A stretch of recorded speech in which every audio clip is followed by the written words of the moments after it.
CDC now says most healthy people in the U.S. no longer need to wear masks indoors. The indoor mask mandate for vaccinated people in San Diego County was lifted just last week. Our ABC 10 News reporter Nia Watson is live with how that translates here. Nia.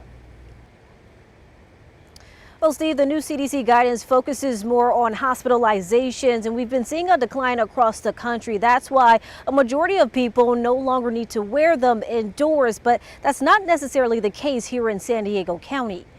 With more tools to fight COVID-19, CDC Director Rochelle Walensky says they're moving beyond cases and positivity rates to determine whether people should wear a mask. The focus is now on protecting people at high risk for severe disease and preventing hospitals from becoming overwhelmed. We want to give people a break from things like mask wearing when our levels are low, and then have the ability to reach for them again should things get worse in the future. The CDC's COVID-19 community level metrics are now based on COVID hospitalizations, hospital capacity, and new cases. For people who live in low and medium levels, there is no recommendation to wear masks indoors. Those in areas with high potential to cause a strain on hospitals should still wear them.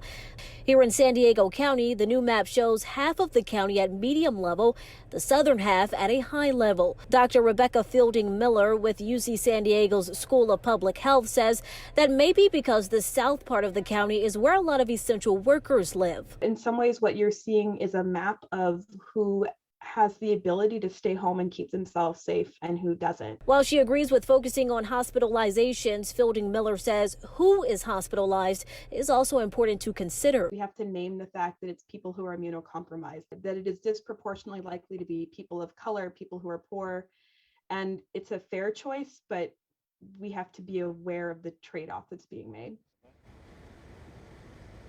As for air travel, the CDC says masks are still required. Walensky says they're still considering on whether to let the mask mandate for public transportation expire on March 18th or extend it.